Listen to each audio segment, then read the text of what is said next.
Assalam alaikum chers frères et sœurs. Avez-vous déjà réfléchi à ce que signifie le dernier vendredi du Ramadan pour votre âme? Avez-vous pensé qu'une seule action, simple mais sincère, pourrait changer votre destin auprès d'Allah? Avant de plonger ensemble dans ce voyage spirituel, je vous invite à vous abonner à la chaîne Islam Impact, à commenter vos réflexions et à partager cette vidéo pour que ce rappel touche le cœur de vos proches. Le dernier vendredi du Ramadan est comme une porte qui se referme doucement sur un mois entier de miséricorde. Une porte qui grince à peine, mais dont le son résonne dans le cœur de celui qui écoute avec l'oreille de l'âme. Et ce moment n'est pas seulement une date inscrite dans le calendrier, mais une halte spirituelle où l'homme est invité à contempler la grandeur d'Allah et la fragilité de son propre souffle. Car chaque jour de ce mois, béni a été une goutte de lumière, chaque nuit une étoile suspendue au-dessus de nos têtes. Et voilà que le dernier vendredi se présente comme une mer immense, où se rencontrent les vagues de nos prières, de nos jeûnes, de nos invocations et de nos repentirs. Et dans cette mer, il y a une promesse divine. Et concourez au pardon de votre Seigneur et à un paradis aussi vaste que les cieux et la terre, préparé pour les pieux. Coran 333.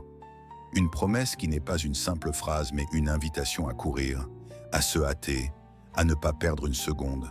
Car le dernier vendredi est une course contre l'oubli, une course contre la paresse, une course contre les illusions de ce monde qui nous retiennent par leurs chaînes invisibles. Et celui qui comprend la valeur de ce jour comprend que la miséricorde d'Allah n'a pas de limite, qu'elle s'étend au-delà des cieux et de la terre, qu'elle embrasse les cœurs brisés et les âmes fatiguées. Et il se souvient que le prophète Mohammed, que la paix et le salut d'Allah soient sur lui, a dit que les moments de Ramadan sont des instants où les portes du paradis s'ouvrent et les portes de l'enfer se ferment, et que les diables sont enchaînés. Alors comment ne pas voir dans ce dernier vendredi une ultime ouverture, une dernière chance de déposer ses fardeaux, une dernière occasion de lever les mains vers le ciel et de dire « Ya Allah, pardonne-moi, accepte-moi, guide-moi ». Et dans ce souffle, il y a une intensité qui ne peut être décrite par des mots, mais seulement ressentie par celui qui se tient debout dans la prière, les larmes coulant sur ses joues, le cœur tremblant, et qui se demande « Si Allah ouvrait devant toi une porte vers son pardon, la franchirais-tu sans hésiter ?» Question qui n'est pas rhétorique, mais un miroir tendu à chaque spectateur. Car chacun sait au fond de lui qu'il a besoin de ce pardon, qu'il a besoin de cette miséricorde, qu'il a besoin de cette lumière. Et chacun sait que ce dernier vendredi est comme une clé qui peut ouvrir une serrure rouillée par des années de négligence. Une clé qui peut libérer une âme prisonnière de ses fautes. Et c'est pourquoi les croyants s'y préparent avec une intensité particulière, certains en multipliant les prières, d'autres en récitant le Coran avec une voix tremblante, d'autres encore en donnant en charité discrète. Et tous savent que ce jour est un résumé du mois entier, une condensation de la miséricorde divine, une synthèse de la lutte intérieure. Et dans ce jour, il y a une beauté qui échappe aux yeux, mais qui illumine le cœur. Une beauté qui se manifeste dans le silence des mosquées, dans les mains levées des fidèles, dans les invocations murmurées au milieu de la nuit. Et cette beauté est un rappel que la vie elle-même est un ramadan, une succession de jours où l'on jeûne des illusions, où l'on prie pour la vérité, où l'on cherche la lumière, et que la mort est ce dernier vendredi. Cette porte qui se referme doucement, mais qui ouvre sur une éternité. Et celui qui comprend cela ne voit plus ce jour comme une simple date, mais comme une métaphore de son existence. Et il se dit, si Allah me donne encore une chance, je ne la laisserai pas passer. Et il se souvient des paroles du Coran, chaque âme goûtera la mort, et c'est vers nous que vous serez ramenés. Coran 29, 57. Et il tremble, non pas de peur mais de conscience, car il sait que ce dernier vendredi est une répétition générale de ce moment ultime. Et il sait que chaque prière, chaque larme, chaque invocation est une préparation à ce retour. Et il se demande, suis-je prêt à franchir cette porte? Et cette question le poursuit comme une ombre, mais une ombre lumineuse qui le guide vers la vérité. Et dans cette vérité, il trouve la paix, car il sait que le dernier vendredi du Ramadan est une promesse que si tu tends la main vers Allah, Allah tendra la sienne vers toi, que si tu fais un pas vers lui, il viendra vers toi en courant, que si tu demandes son pardon, il te pardonnera. Et cette promesse est plus vaste que les cieux et la terre, plus vaste que tes fautes, plus vaste que tes regrets, et elle est là, offerte, suspendue au-dessus de toi comme une étoile qui ne s'éteint jamais. Et toi, spectateur, toi qui écoutes ces mots, toi qui sens ton cœur battre plus vite, toi qui sais que ce rappel n'est pas un hasard, mais une réponse à ton besoin intérieur. Toi qui sais que tu as attendu ce moment. Toi qui sais que tu as besoin de cette miséricorde. Toi qui sais que tu as besoin de franchir cette porte. Toi, es-tu prêt à courir vers le pardon de ton Seigneur? Es-tu prêt à saisir cette clé? Es-tu prêt à transformer ce dernier vendredi en un nouveau départ? Es-tu prêt à dire « Oui Allah, je franchis cette porte sans hésiter ». Il était une fois un homme dont le cœur s'était éloigné de la prière. Un homme qui avait laissé les années s'écouler comme des grains de sable entre ses doigts, chaque jour emportant avec lui une part de son âme. Et pourtant, malgré cet oubli, malgré cette distance, Allah avait gardé en lui une étincelle, une lumière fragile mais persistante. Et c'est au dernier vendredi du Ramadan que cette lumière s'est embrasée, car cet homme, fatigué de ses fautes, fatigué de ses illusions, fatigué de courir après un monde qui ne lui donnait que des mirages, s'est levé dans la nuit. Il a lavé son visage avec l'eau fraîche des ablutions, et il a posé son front sur le sol. Et dans ce geste simple, dans cette prosternation sincère, il a senti son cœur se briser et se reconstruire en même temps. Il a senti que chaque larme qui coulait sur ses joues était une purification, chaque soupir une délivrance, chaque mot prononcé une renaissance. Et il s'est souvenu du verset « Et accomplis la prière pour te souvenir de moi » Coran 20:14. Et il a compris que la prière n'était pas une obligation froide, mais une rencontre, une conversation intime avec celui qui connaît les secrets de l'âme. Et dans cette rencontre, il a trouvé ce qu'il avait perdu depuis des années. La paix, la sérénité, la certitude que sa vie avait un sens. Et ce dernier vendredi du Ramadan est devenu pour lui un tournant, car il a senti que ses fautes, aussi lourdes soient-elles, pouvaient être effacées par une prosternation sincère, que ses regrets, aussi profonds soient-ils, pouvaient être transformés en lumière par une invocation authentique, et il a compris que la prière est une clé qui ouvre les portes de la miséricorde. Une clé que chacun possède, mais que beaucoup oublient d'utiliser, et il s'est demandé « Pourquoi ai-je attendu si longtemps pour poser mon front sur le sol ?» Et cette question est devenue une brûlure dans son cœur. Une brûlure douce qui le poussait à ne plus jamais abandonner la prière. Et il s'est souvenu des paroles du prophète que la paix et le salut d'Allah soient sur lui. La prière est la lumière du croyant. Et il a vu cette lumière se répandre dans sa vie, dans ses relations, dans ses pensées, dans ses rêves. Et il a compris que la prière n'est pas seulement un rituel, mais une transformation, une alchimie spirituelle qui change le plomb des fautes en l'or du pardon. Et il a senti que chaque prosternation était une libération, chaque raka une ascension, chaque salam une ouverture vers un monde invisible. Et il a pleuré. Il a pleuré comme un enfant qui retrouve sa mère. Il a pleuré comme un voyageur qui retrouve sa maison. Il a pleuré comme une âme qui retrouve son Seigneur. Et ses larmes étaient plus précieuses que l'or, plus précieuses que les trésors de ce monde, car elles étaient le signe de sa sincérité. Et il s'est demandé « Quelle est la dernière fois où tu as prié avec des larmes de sincérité ?» Question qui résonne aujourd'hui dans le cœur de chaque spectateur. Question qui n'est pas une simple phrase, mais une invitation à se souvenir, à se demander si nos prières sont des gestes mécaniques ou des rencontres véritables, si nos prosternations sont des habitudes ou des confessions intimes, si nos invocations sont des mots vides ou des cris du cœur. Et cette question est une porte que chacun peut franchir, une porte qui mène vers une prière sincère, une prière qui change tout, une prière qui transforme une vie. Et cet homme, qui avait oublié pendant des années, a trouvé dans ce dernier vendredi du Ramadan une renaissance. Et son histoire est une parabole pour chacun de nous, car nous avons tous des moments d'oubli, des moments de négligence, des moments où nous laissons la prière s'éteindre dans nos vies, mais nous avons aussi tous la possibilité de revenir, de poser notre front sur le sol, de pleurer devant Allah, de dire « Ya Allah, pardonne-moi ». Et dans ce geste simple, il y a une puissance immense, une puissance qui peut changer un destin, une puissance qui peut transformer une âme, une puissance qui peut ouvrir les portes du paradis.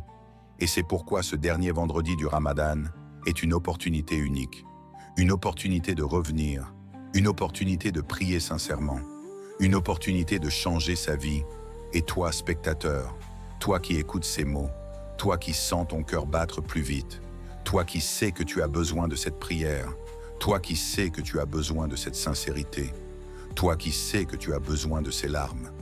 Toi, quelle est la dernière fois où tu as prié avec des larmes de sincérité? Le repentir est une force qui traverse les siècles, une lumière qui a guidé les cœurs depuis l'époque du prophète Mohammed, que la paix et le salut d'Allah soient sur lui jusqu'à aujourd'hui. Et parmi les compagnons, il y avait ceux dont les fautes pesaient lourdement sur leurs épaules, mais qui trouvaient dans les larmes du repentir une paix que rien au monde ne pouvait leur offrir.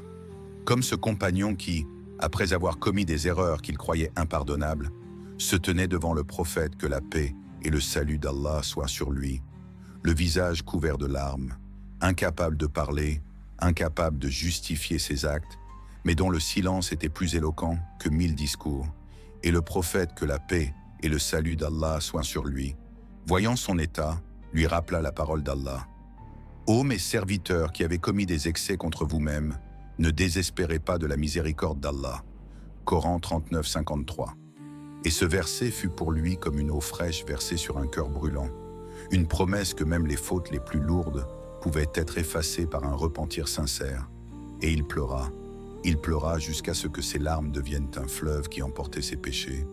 Et dans ce fleuve, il trouva la paix, car il comprit que le repentir n'est pas une humiliation, mais une élévation, qu'il n'est pas une faiblesse, mais une force, qu'il n'est pas une fin, mais un commencement. Et cette compréhension transforma sa vie, car il se leva de ses larmes avec un cœur purifié, une âme apaisée et une volonté nouvelle de marcher sur le chemin de la vérité. Et son histoire est un miroir pour chacun de nous, car nous avons tous des fautes, nous avons tous des regrets, nous avons tous des fardeaux que nous portons en silence, mais nous avons aussi tous la possibilité de les déposer devant Allah, de dire « Ya Allah, j'ai fauté, mais je reviens vers toi ». Et dans ce retour, il y a une puissance immense, une puissance qui change le destin, une puissance qui transforme l'ombre en lumière. Et c'est pourquoi le repentir est appelé Tauba, un retour, un mouvement de l'âme vers son origine. Et ce mouvement est la plus belle des victoires, car il ne s'agit pas de vaincre un ennemi extérieur, mais de vaincre son propre ego, ses propres illusions, ses propres désirs. Et dans cette victoire, il y a une paix que rien ne peut égaler. Une paix que les compagnons du prophète, que la paix soit sur lui, ont goûté. Une paix que les croyants de toutes les époques ont recherchée. Une paix que toi aussi tu peux trouver. Et c'est pourquoi ce dernier vendredi du Ramadan est une occasion unique de repentir. Une occasion de déposer tes fardeaux. Une occasion de pleurer tes fautes. Une occasion de dire « Ya Allah, je ne désespère pas de ta miséricorde ». Et cette phrase est une clé qui ouvre les portes du pardon, une clé qui libère l'âme des chaînes du désespoir, une clé qui transforme la tristesse en espérance. Et toi, spectateur, toi qui écoutes ces mots, toi qui sens ton cœur battre plus vite, toi qui sais que tu as des fautes, toi qui sais que tu as des regrets, toi qui sais que tu as des fardeaux, toi, es-tu prêt à déposer tes fardeaux devant Allah aujourd'hui? Il y avait une femme dont personne ne connaissait le secret, une femme simple, discrète, dont la vie semblait ordinaire aux yeux du monde, mais qui portait dans son cœur une lumière que seuls les anges pouvaient voir. Car chaque vendredi, sans manquer un seul, elle prenait une poignée de dattes, parfois sèches, parfois fraîches, parfois peu nombreuses, parfois abondantes selon ce qu'elle avait, et elle les donnait en secret, sans témoin, sans bruit, sans ostentation. Et ce geste, si petit aux yeux des hommes, était immense aux yeux d'Allah. Car Allah dit « Ceux qui dépensent leurs biens, de nuit et de jour, secrètement et en public, auront leur récompense auprès de leur Seigneur. » Coran 2, 274. Et cette femme savait que la valeur d'un don ne se mesure pas à sa quantité, mais à sa sincérité. Que la charité est comme une graine plantée dans le sol de l'âme. Et que cette graine, si elle est arrosée par la sincérité, peut devenir un arbre dont les branches atteignent le ciel. Et ainsi, chaque poignée de dattes qu'elle donnait était une graine invisible aux yeux des hommes, mais visible aux yeux d'Allah. Et ces graines, au fil des années, devinrent une forêt dans l'invisible, une forêt dont les fruits étaient des récompenses éternelles. Et cette histoire est une parabole pour nous tous, car nous vivons dans un monde où les gestes visibles sont applaudis, où les dons publics sont célébrés, où les actions spectaculaires sont mises en avant. Mais Allah aime les gestes cachés, les actions discrètes, les dons silencieux, car ils témoignent d'une sincérité pure, d'un cœur qui ne cherche pas l'admiration des hommes, mais seulement l'agrément de son Seigneur.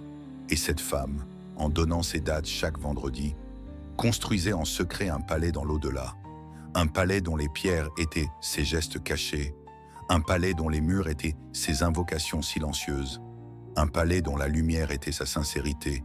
Et ce palais, personne ne le voyait, mais il existait, il grandissait, il s'élevait. Et c'est ainsi que la charité discrète est une œuvre invisible mais éternelle, une œuvre qui échappe au regard, mais qui illumine les cieux.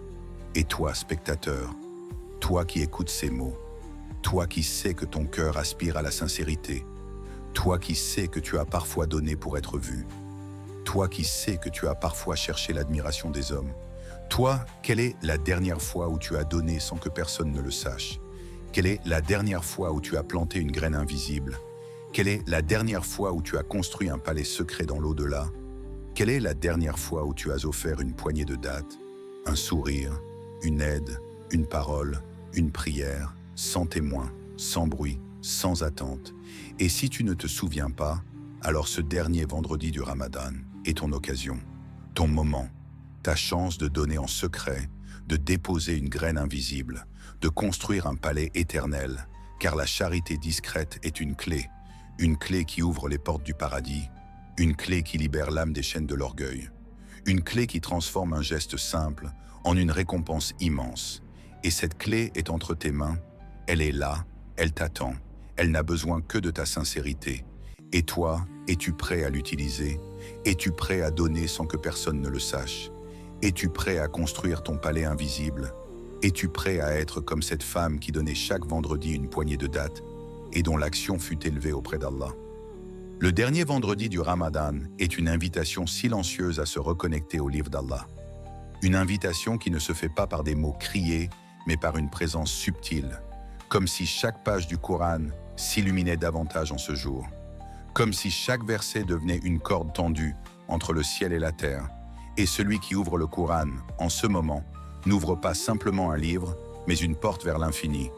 Car le Coran n'est pas une écriture figée, mais une respiration vivante. Une parole qui traverse les siècles et qui continue de parler à chaque cœur selon son état. Et c'est pourquoi Allah dit « En vérité, c'est moi Allah, nulle divinité autre que moi. Adore-moi donc et accomplis la prière pour te souvenir de moi. » Coran 20:14. Car le Coran est avant tout un rappel, un miroir dans lequel l'homme voit sa propre fragilité et la grandeur de son Seigneur. Et ce dernier vendredi est une occasion unique de se tenir devant ce miroir, de contempler son reflet, de voir ses fautes, ses oublis, ses espoirs, ses rêves, et de les confronter à la lumière divine. Et dans cette confrontation, il y a une vérité qui ne peut être niée. L'homme est faible, Allah est fort. L'homme est limité, Allah est infini. L'homme oublie, Allah se souvient. Et cette vérité, loin d'écraser, libère, car elle rappelle à l'homme qu'il n'est pas seul, qu'il est porté, qu'il est guidé, qu'il est aimé. Et c'est pourquoi le Coran est appelé Dhikr, le rappel, car il ne vient pas apporter une nouveauté, mais réveiller une mémoire enfouie, une mémoire que chaque âme porte en elle depuis le jour où Allah lui a demandé « Ne suis-je pas votre Seigneur ?» Et chaque âme a répondu « Oui, nous en témoignons. » Et ce dernier vendredi est une occasion de se souvenir de cette promesse, de se souvenir de cette réponse, de se souvenir que la vie n'est pas une errance mais un retour.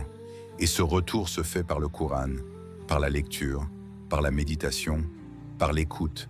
Et celui qui lit le Coran en ce jour lit en réalité son propre cœur. Car chaque verset est une clé qui ouvre une porte intérieure. Chaque parole est une lumière qui éclaire une obscurité cachée.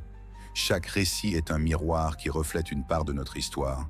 Et c'est pourquoi le Coran est universel, car il parle à chacun selon son état. Il parle au pécheur pour lui rappeler la miséricorde. Il parle au croyant pour lui rappeler la constance. Il parle au désespéré pour lui rappeler l'espérance. Il parle au riche pour lui rappeler la gratitude. Il parle au pauvre pour lui rappeler la patience. Et dans ce dialogue, il y a une intimité que rien ne peut égaler. Une intimité qui fait que chaque lecteur a l'impression que le Coran lui parle directement, que le Coran connaît ses secrets, que le Coran répond à ses questions. Et c'est pourquoi la question posée aujourd'hui est si puissante. Quelle parole du Coran a changé ta vie? Car chacun a un verset qui l'a bouleversé. Chacun a une parole qui l'a réveillé. Chacun a une phrase qui a traversé son cœur comme une flèche de lumière. Et ce dernier vendredi est l'occasion de se souvenir de cette parole, de la relire, de la méditer, de la laisser résonner à nouveau. Car le Coran n'est pas un livre que l'on lit une fois et que l'on referme. Il est un compagnon, un guide, une présence constante. Et chaque lecture est une nouvelle rencontre. Chaque méditation est une nouvelle révélation. Chaque récitation est une nouvelle renaissance. Et c'est pourquoi les croyants s'y attachent. Car ils savent que le Coran est la corde d'Allah tendue entre le ciel et la terre. Et que celui qui s'y accroche ne tombera jamais. Et ce dernier vendredi est une occasion de resserrer cette prise, de renforcer ce lien, de se rappeler que la vie est courte, que le monde est trompeur, que les illusions sont nombreuses, mais que le Coran est une vérité stable, une lumière qui ne s'éteint pas, une voix qui ne se tait pas. Et toi, spectateur, toi qui écoutes ces mots, toi qui sens ton cœur vibrer, toi qui sais que tu as déjà été touché par une parole du Coran. Toi, quelle parole du Coran a changé ta vie? Il y avait une mère dont le cœur battait au rythme des invocations, une mère simple, dont la vie semblait ordinaire aux yeux du monde, mais dont les prières étaient des flèches de lumière qui traversèrent les cieux, car chaque dernier vendredi du Ramadan, elle se levait avant l'aube, elle étendait son tapis de prière, et dans le silence de la nuit, elle murmurait les noms de ses enfants. Elle les déposait un à un dans ses invocations. Elle demandait à Allah de les protéger, de les guider, de les élever, et ses larmes coulaient comme des perles sur le tapis, chaque larme étant une preuve de son amour, chaque soupir une preuve de sa sincérité, et elle répétait sans cesse le verset « Invoquez-moi, je vous répondrai » Coran 40-60, car elle croyait fermement que ses prières ne se perdaient pas dans le vide, qu'elles étaient recueillies par celui qui ne dort jamais, celui qui entend tout, celui qui connaît les secrets des cœurs, et au fil des années, elle vit ses invocations se transformer en réalité. Elle vit ses enfants grandir dans la foi. Elle vit leurs pas s'orienter vers la droiture. Elle vit leur cœur s'attacher au Coran. Et elle sut que ses prières avaient été exaucées, non pas parce qu'elle était parfaite, non pas parce qu'elle méritait, mais parce qu'Allah est généreux, parce qu'Allah est miséricordieux, parce qu'Allah répond à ceux qui l'invoquent avec sincérité, et son histoire est une parabole pour chacun de nous. Car nous avons tous des besoins, nous avons tous des désirs, nous avons tous des douleurs, et nous avons tous la possibilité de les déposer dans nos invocations, de les transformer en paroles qui montent vers le ciel, de les offrir à Allah comme des confidences intimes, et dans ce geste, il y a une puissance immense, une puissance qui change les destins, une puissance qui transforme les vies, une puissance qui ouvre les portes du paradis, et c'est pourquoi les invocations sont appelées dua, car elles sont des appels, des cris du cœur, des ponts entre l'homme et son Seigneur, et ce dernier vendredi du Ramadan est une occasion unique de lancer ses appels, une occasion de crier son besoin, une occasion de pleurer ses douleurs, une occasion de demander avec insistance, une occasion de dire « Ya Allah, je t'invoque, réponds-moi ». Et cette phrase est une clé qui ouvre les portes de la miséricorde, une clé qui libère l'âme des chaînes du désespoir, une clé qui transforme la tristesse en espérance. Et toi, spectateur, toi qui écoutes ces mots, toi qui sens ton cœur battre plus vite, toi qui sais que tu as une invocation enfouie dans ton cœur, toi qui sais que tu as un besoin que personne ne connaît, toi qui sais que tu as une douleur que personne ne voit, toi, quelle est l'invocation que tu veux voir exaucée avant la fin de ce Ramadan? Quelle est la prière que tu veux offrir à Allah? Quelle est la demande que tu veux transformer en lumière? Quelle est la larme que tu veux déposer sur ton tapis? Quelle est la parole que tu veux envoyer vers le ciel? Et si tu hésites, souviens-toi de cette mère. Souviens-toi de ses larmes. Souviens-toi de ses prières. Souviens-toi de ses enfants guidés et dis-toi que toi aussi tu peux être exaucé. Toi aussi tu peux voir tes invocations devenir des réalités. Toi aussi tu peux transformer tes douleurs en espérance. Toi aussi tu peux dire « Ya Allah, je t'invoque, réponds-moi ». Et toi aussi tu peux entendre la réponse.